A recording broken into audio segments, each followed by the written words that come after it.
10 players was asked to kick out some fight news. And give our thoughts on what's happened in the fight game the last 5 weeks. Good. Because we just enjoyed the Chris Arreola Stiverne fight. But we'll get to that shit last. First we wanna talk some of the shit we've missed the past 5+ weeks. Like the Pac-Bradley rematch. Which Bradley was convinced he had to knock Pac out to win. And he apparently felt he had a damn good chance of doing it. Now. You see.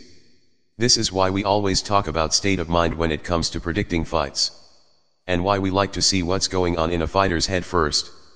And apparently what was going on in Bradley's was leftover mental damage from those shots Provodnikov was landing on it. Bradley's a boxer. Sometimes he's a catfighting slap boxer. But he's not a fucking knockout artist. At the same time, the media's claiming Bradley has no power. As though if they gave Bradley a free shot to their head, it would feel like someone softly threw a cotton ball at their face. Like they'd start giggling because it would tickle so much. As though it would feel like a cute little bunny put its bunny paw on their jaw. We can assure you. Even a Klitschko would be out cold. Now we recently talked about cutting down trees. But all the power in the world means nothing if you don't know how to swing an axe. And in the ring. This is your axe. But if you're chopping the wrong way, the tree's not going down no matter who you are. Bradley has power, but he's not conditioned to throwing knockout shots. That's why he's not knocking guys out. Not because he's a weakling. It's because he's not conditioned to throwing power punches that actually have knockout power the correct way. And right time. But as you all know, Pac got the win. But Bradley lost no stock in our book. It makes us want to see his next fight even more. Pac on the other hand is right back in the mix to fight any top dogs out there. Meanwhile Floyd says they looked like amateurs. Yeah. So did Maidana. While he was punching you in your face.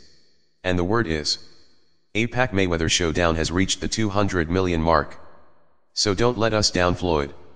The other news is that Canelo Alvarez has officially regained our respect, and has been put back on our non-ducker top 10 list. We kicked his ass off after his stupid "who wants to see the fight" talk during the Angulo post-fight. But he's back. Props to Canelo for letting go of the stupid WWE shit that took over his mind for a short while. Apparently he was infected with Alzheimeritis. But Lara's constant call-out smacked the shit out of him. So we want to thank Lara's mouth for curing Canelo. And officially say, welcome back. To the real Canelo. Props for taking this fight. Canelo's claims was that he decided to give Lara the fight because Lara was calling him out. He said, "You kept calling me out. Well, now you got the fucking fight. And you're gonna see what a big mistake you made. Because I'll be fucking you up in the ring." Yeah. Okay. Well, maybe he didn't use those exact words. But that was the gist of it. So we'll see if Canelo's hands can walk his talk.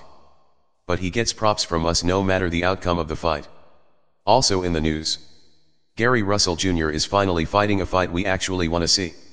Lomachenko. Good shit. As you know, Lomachenko skips over doing what every other professional fighter has to do. Because he apparently was an incredible amateur. That's great. If he wins. But if Gary smashes his face in, we don't want to see him fighting for another title in his next fight. Nevertheless, we're looking forward to this fight. Because Lomachenko actually has skills. I mean, he fought a serious title-holding vet in Salido. And people were like, see. He sucks. He didn't win. Yeah. As though any nobody fighter can have Salido hanging on in the 12th in their second pro fight. And keep in mind, we picked underdog Salido to win that fight. We'd also like to report that Gamboa, one of our favorites, is back against Terence Crawford. But we won't.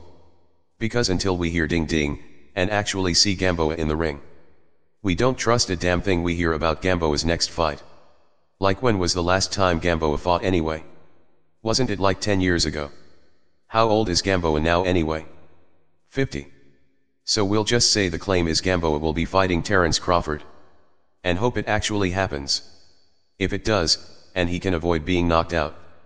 Because that's how the fuck Gamboa will go if he goes. Then we look forward to seeing him against some meat we really want to see him against. The guy's a little Tasmanian devil. But he needs to seriously do something about that damn defense. And since he hasn't fought in 20 years, let's hope he's improved on it. Nevertheless, we love Gamboa fights, because the guy has some serious hands. But like Mayweather, we're getting tired of not seeing him fight guys we really want to see him in against. Only difference is, Gamboa actually wants to fight these guys. So if he's actually finally back, it's good news. But the unfortunate news is that the Triple G Chavez fight is all but called off. And no one's ducking the other. This is about Chavez not being able to come to terms with Top Rank. Triple G was ready and game. But Chavez just wanted to sign for the one fight against Triple G.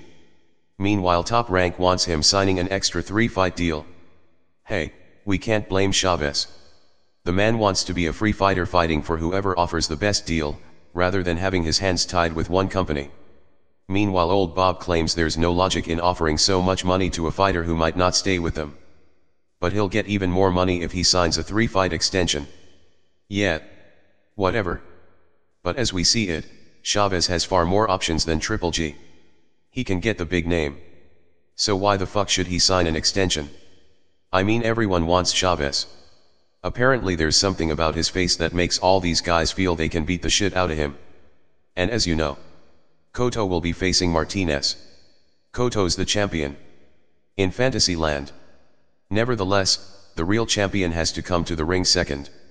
What the fuck is that about? I mean we've got mad respect for Miguel. But respect the fucking history. And stop being so damn insecure with that Larry Holmes Jerry Cooney shit. Now we're cool with a lot of fighters who keep up with 10 players.